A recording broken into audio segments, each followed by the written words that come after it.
Hey guys, I'm Chris, And I'm Mike. and this is the No Limits, the Thriller Podcast, Season 1, the Mitch Rapp Podcast. Mike, I'm sorry, I apologize to you, to Rosie. I have to ruin your gorgeous vacation, which I love. I love the pictures, by the way. But we have some big news today, Mike. Big news. Dude, I'm on the West Coast, so this is our first West Coast, East Coast cross country recording, and this news is spreading fast. Ever since, I guess, who sent out the email first? The Vince Flynn newsletter, then Kyle Mills in his newsletter, and I'm happy to say Don Bentley in his newsletter. All three of those emails, one after the other, at like what, 7 a.m. this morning? It was like eight something my time, so that would have been Right, five something your time. right. But I didn't even. I'm driving to work, and I I don't check my email when I'm driving, obviously. But on my watch, I get a notification from our group chat in group me with our patrons, and it's Chris H. And she says, "Guys, check your email." I actually pulled over. I pulled over on the drive to work, and With I your had to four read it. ways, with your flashers on safely. Yeah. And my mouth dropped. I read the first thing. I was like, I got to get to work, so I like didn't get to the Don Bentley part, and I just read that he was leaving, and I was just in shock. And then when I Man. got to work, I read the rest of the email that not only do we find out Kyle's stepping down, he's taking the time to move away from this, pursue his own thing, and I think we can get into that very briefly here, and then I definitely want to go deep into this more with you, and hopefully we'll be able to have Kyle on to discuss this further. But yeah, we find out that Don Bentley is going to be the one taking over. That's crazy. Huge. That's major. That's big. I I mean the things I've heard about his the things I've heard about his Matt Drake series, it's supposed to be so good. And then he was also writing some Jack Ryan Jr. books in the Clancyverse. And I mean that's a big name, and that's some big titles right there. And we haven't talked about Matt Drake on the pod. I don't know about you, Chris. I haven't read any of Don Bentley's books, but so many people have recommended them. And the ways that I've seen in his interviews how he's inspired by Mitch Rapp and Vince. And his favorite book is Protect and Defend, and he's chomping at the bit to write about Irene Kennedy. I think the series is in great hands with that decision. And then again, on top of that, one of the most important things to see is that Emily Bessler is involved every step of the way. I assume she had the final word on this. And the fact that she thinks Don's the right guy, Kyle thinks Don's the right guy. And then also in the Real Book Spies interview, I don't know if you saw that article, but No, I haven't gotten to Ryan that yet. Steck, yeah, dude, Ryan Steck got to do a 90-minute Zoom call with both Kyle and Don. And Don talked about how he was in the army and deployed, and he read his first Mitch Rapp book from a shared library on base, and he said he just devoured it. And he was an Apache helicopter pilot over there, and then he served in the FBI on a SWAT team.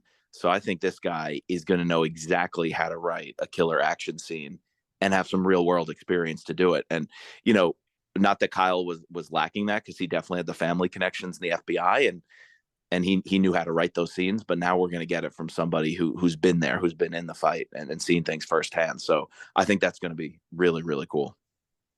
Yeah, it's going to take a turn, right?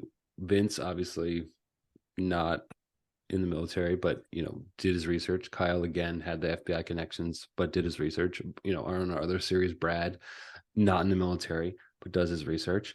The only one really so far that we've covered completely is Jack Carr, who was in the military. So like, is it going to be this sort of mixing?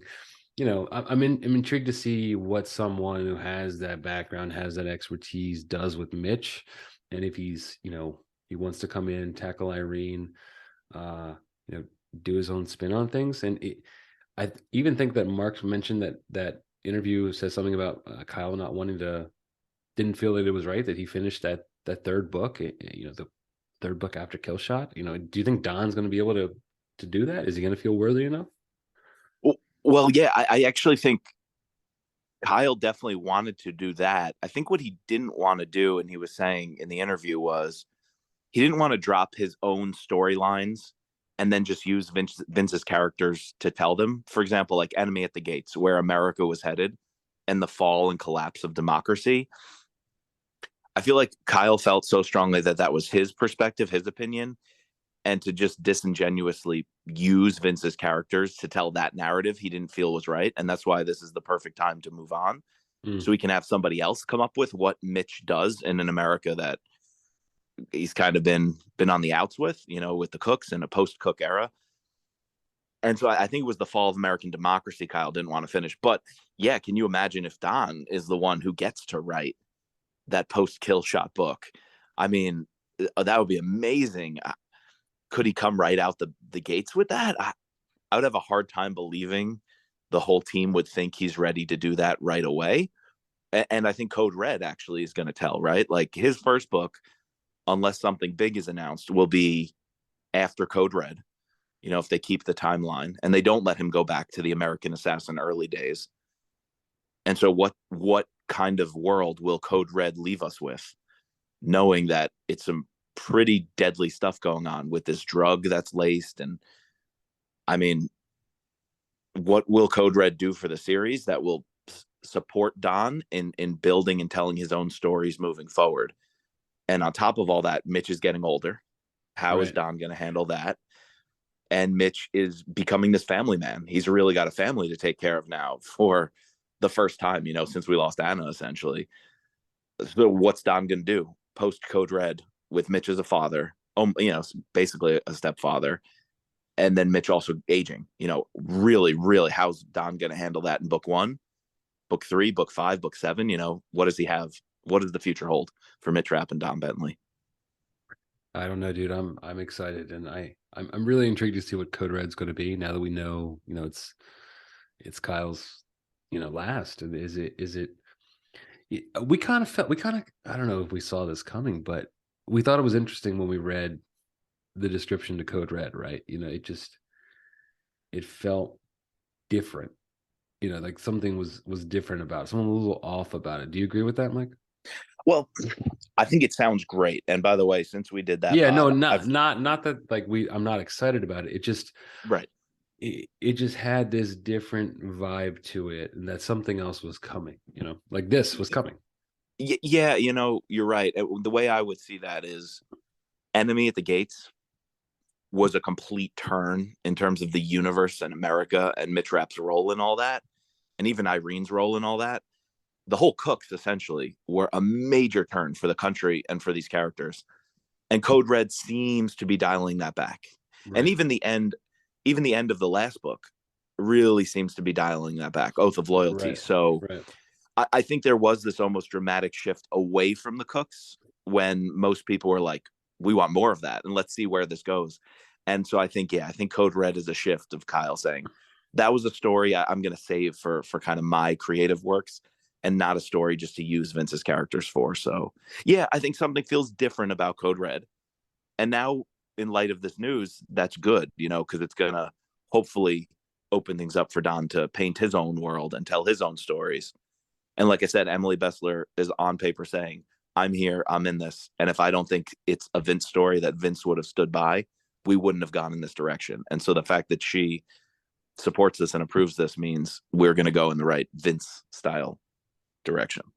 Yeah. No, definitely. You're right. All right, dude. Oh, we're gonna cut it there. You have a vacation. You have wine to go sip.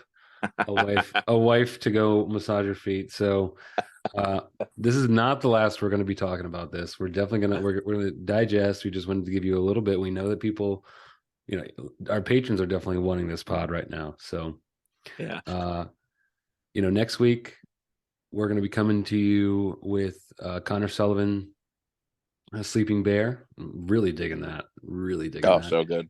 And I think we'll also, we'll try to digest a little bit further, maybe dig into, Don Bentley a little bit more and give you another one of these pods. So Yeah, we're gonna have to do some Matt Drake books, whether it's here on the Mitch Rapp podcast, whether it's on the Thriller podcast where we're plugging along. I think we got to do Matt Drake.